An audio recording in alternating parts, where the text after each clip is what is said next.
And so a strong pattern that I see with behavior with adults in negotiation is these are things we learned a long time ago that we never really learned to unlearn because we haven't found that level of awareness. And it's all about awareness.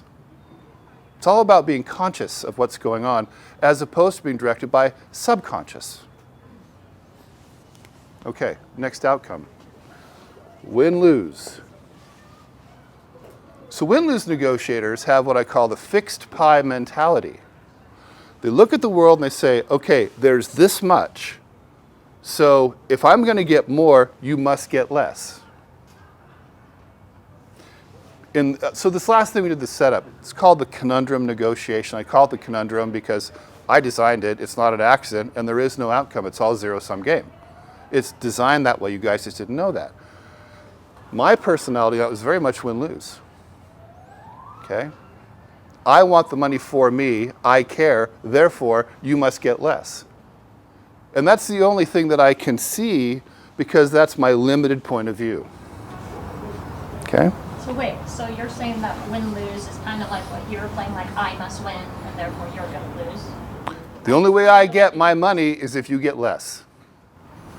So you're saying like, I'm just trying to figure out what the difference between the lose-win versus the win-lose. So the lose-win would be this way. It would be me saying, okay, you just take the money, it's fine. I'll just walk away. It's cool. That's lose-win. Win-lose is, I want my money, I get mine, therefore, I get what I want, therefore you must get less. Does that make sense? This is the narcissist versus the martyr. The first one is you. Not to be confused with the kamikaze. Well, we're just kind of laying all of our little words out here. Okay. By the way, Robin, thank you for not crying, because you were like right on the cusp, like, oh God, I hope she doesn't cry. See? I need to walk away. Yeah. I was telling the ladies over here, hope nobody cries, because sometimes it happens. Okay. Outcome number 4. Win-win. All right? Now we're going to talk about this for a minute, because this is the cliche that everybody hears about negotiation all the time. And it was a part of the pre-course questionnaire that some of you sent, some of you didn't. But what does that mean to you? So, let's just play with this for a minute.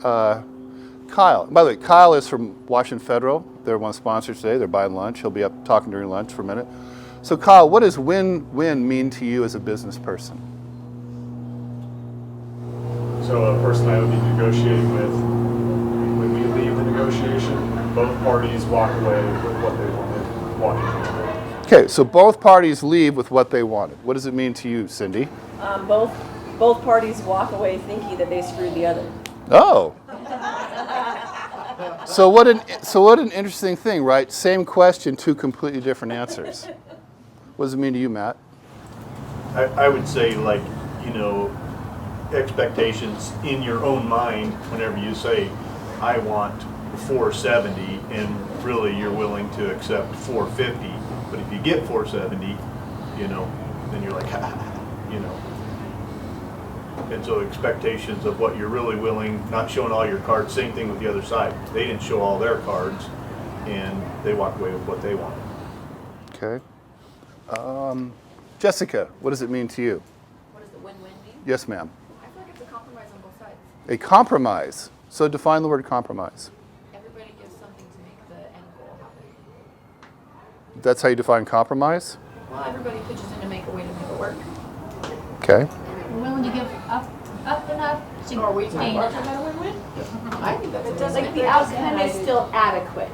It's not primo, but it's still adequate. But it can be primo. It can be primo on both sides.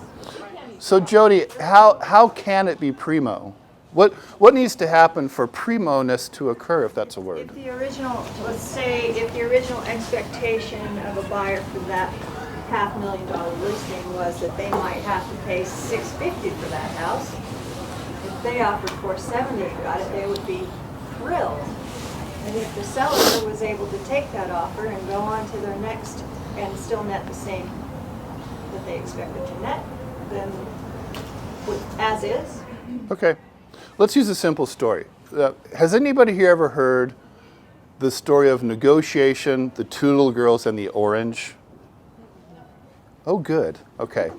So one day these two little girls are in the kitchen and they're fighting over this orange, okay? So their mom comes in and says, give me the damn orange. She gets out the knife, she cuts it in half, she gives half to one and half to the other. And she looks at the two little girls and they're both unhappy. Why? They wanted the whole orange. They wanted the whole orange. No.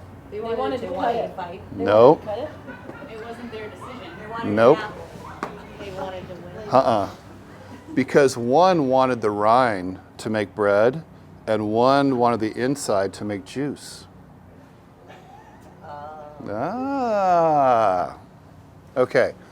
So here's how I define win-win, and then I'll give you a follow-up. Okay. Now that doesn't mean I'm right. It just means this is how I define it. Win-win occurs when both parties satisfy their expectations. It's all about expectations. So one of the very first things the best negotiators do is they probe for expectations, even before the negotiation begins. Some people would call it qualifying in a traditional sales cycle, all right? And the second thing I would say is this, kind of comes to what Robin said, and that is, what does a win-win outcome look like? And I would add this. A win-win outcome is when both people get some of what they want, but neither person gets everything they want. Now, as we stand in the middle in our roles as, facilitators and agents negotiating an agency transaction, this is really important. Because if you have the expectation that your person's going to come out with all of what they want, that's not a win-win. Okay? Everybody should come out a little bit pissed. I know it sounds weird, but if you think about it, it also makes sense. Because if everybody's a little bit pissed, then nobody got the better of the other side. And that is a much more balanced outcome. Now, the level of disparity comes back to the disparity of expectations in the beginning. The closer line expectations are, the less pissiness you're going to have, but you should have some. That, to me, is an optimal outcome.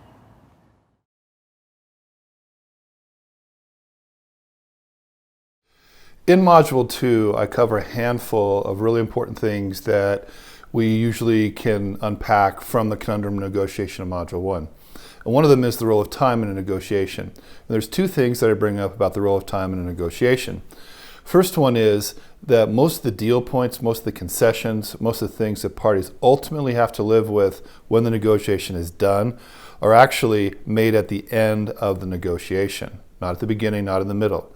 So if you look at negotiation as sort of a line of time, what you need to be thinking about is most of the time, everything's going to be happening here at the end. And smart negotiators know this. Smart negotiators won't really do much as time goes along until we get close to the backdrop of a deadline. So one of the things that's really important to do when you start your research in a negotiation, could be the first meeting, could be before the first meeting, is to really try to understand what is your counterpart's deadline, because that's where everything's going to happen. The second thing that comes up in this part of the discussion, we have these 3 boxes that you fill in.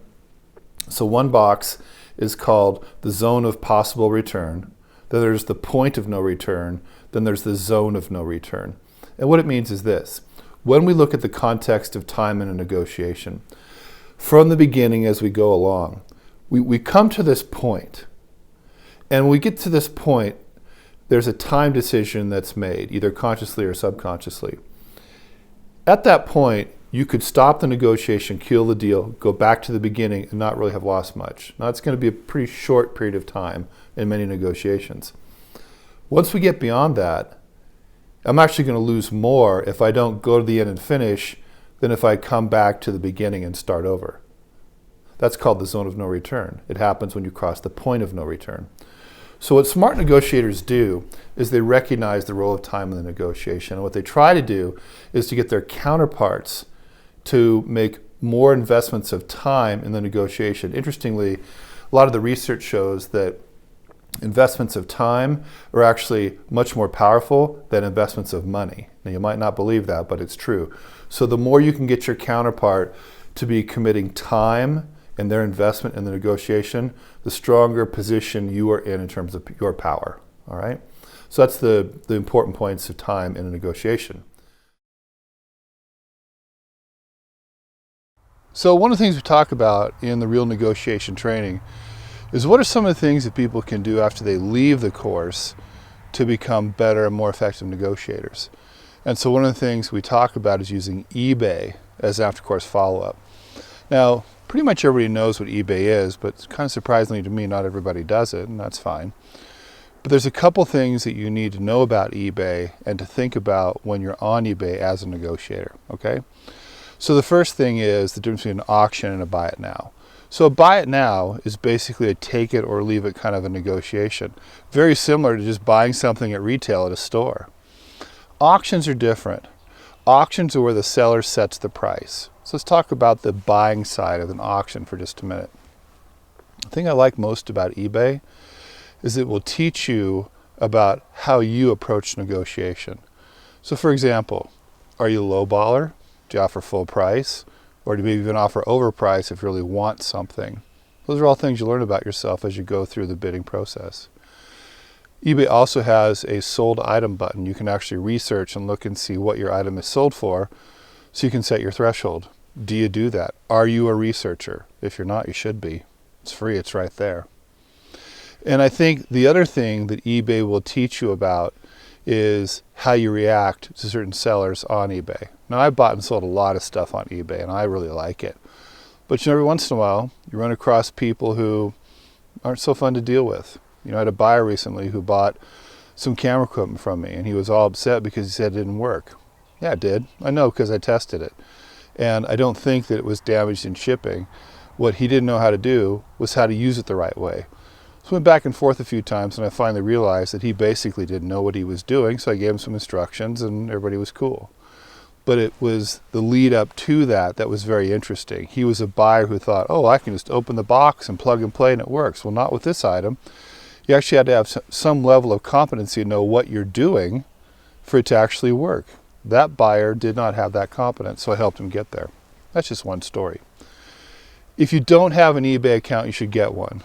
And if you've never negotiated on eBay, you should really use this with small items to learn more about yourself as a negotiator. Now, step number 6, and this is a super critical point, is what I call the trial close. Okay, now do you know what a trial close is? How do you define a trial close? When you're testing the waters. Exactly. So a trial close asks for a small piece of commitment. So it might say something like this. So Gwen, when we go to prepare the deed to sell the property, do you have a middle initial? R. Okay, so if she says R, we're good. If she says deed, what deed? Wait a minute. Okay, and here's the trick. If you get a no at number 6, you've got to go back to number 3. There's something else out there that we didn't quite get to. So in this example, she has more than a price concern. She has another concern that she didn't come out and say, or she doesn't know, or she feels but isn't, whatever it is, we're not there yet. Okay? So trial close asks for a small piece of commitment. I have taken sales training. I have trained thousands of salespeople over the years, and the biggest mistake I've ever seen salespeople make is this: they don't trial close. And you've probably had this happen as a buyer. Like, you make the decision, okay, I'm not doing this, and the salesman just keeps on keeping on, and keeps on keeping on. You're like, okay. You know what I'm saying? You don't have to do that. Trial close. What your question was? What was the trial question that you posed? When we go to prepare the deed to say the property, do you have a middle initial? Just something small. Something small. Okay?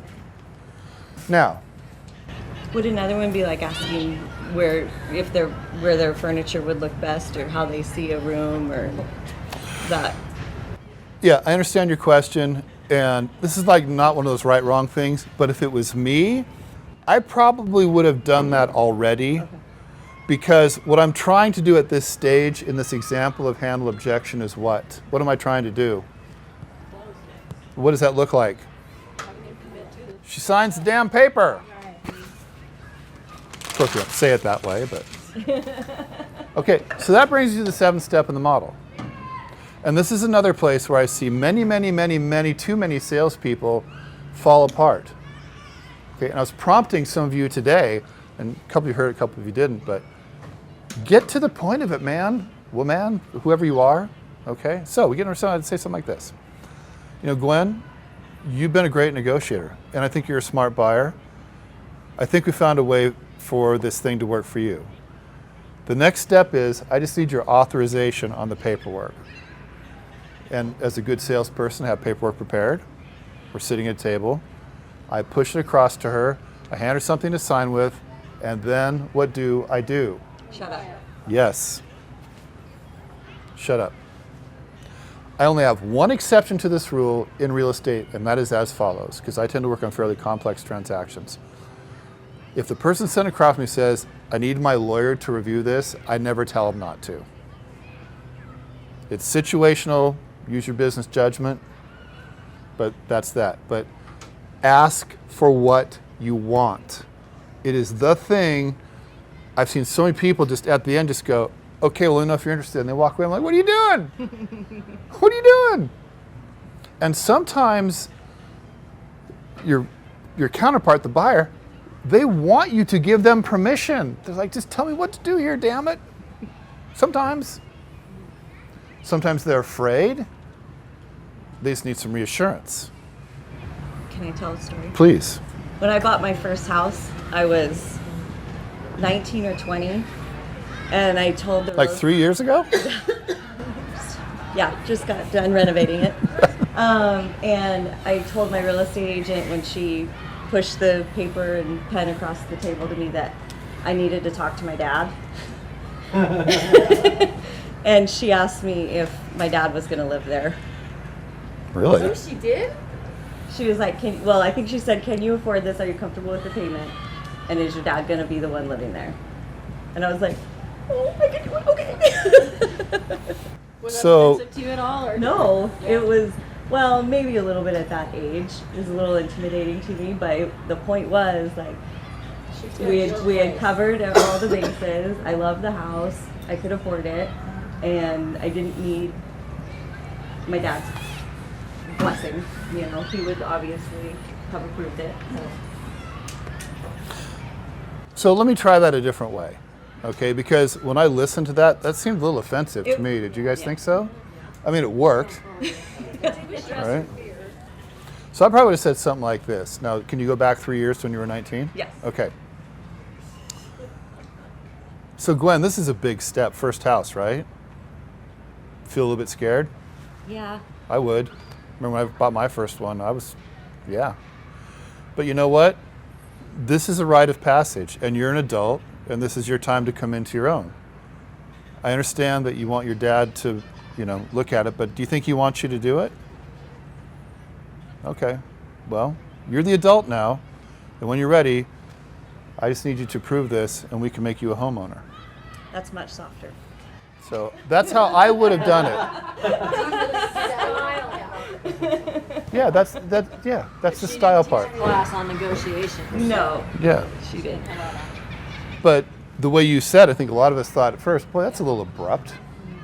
And so I'm saying nuance matters. You can get to the same result. I don't work with a lot of new people anymore. I'm going to have in my life, but empowerment, like congratulations, and I get it. You're scared. I was too. That empathy piece really goes a long way, because a lot of people in you're 19 to 20 years old, they just want to say, am I going to be okay? Yeah, you're going to be fine. And I think a lot of times clients, at least my clients, to me, give me some confidence here, Joe. Tell me it's going to be okay. Sometimes they need us to do that part too. Yeah, they do. At least mine do. Higher authority is either a vague decision-making entity or a principal who's not available at the negotiation, at the meeting, at the discussion, at the phone call, whatever. The strongest position that anybody can be in as a negotiator is to have their advocate or their agent representing them, and to have a principal and or their agent or advocate with them present at the meeting. And here's why. Because when a principal is present at the meeting, decisions can be made. When a principal is not there, decisions can't be made. So in this little scenario I just described, this agent can actually be asking all the important questions of this principal, and if this principal tries to ask them back, this agent just keeps saying, well, I don't know, I'm not sure, I have to check in, I'll get back with you, whatever the delay tactic is. So really, the most effective way for negotiation to occur is when principals are together, with or without their agents, if that's the situation that they're in.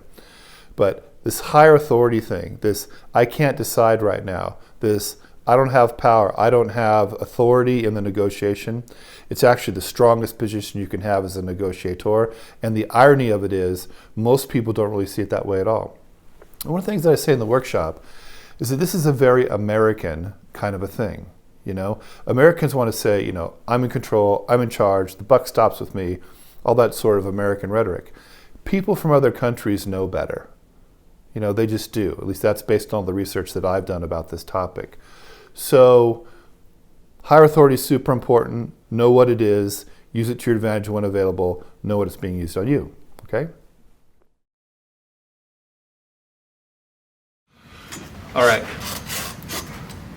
So this is a moment where, because I got her permission, we're going to take a little bit closer look at just a couple of things that she did and kick them around a little bit for everybody's benefit.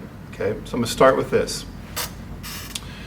If you guys in the audience, if you could have changed one thing about what Jen did, what would it be?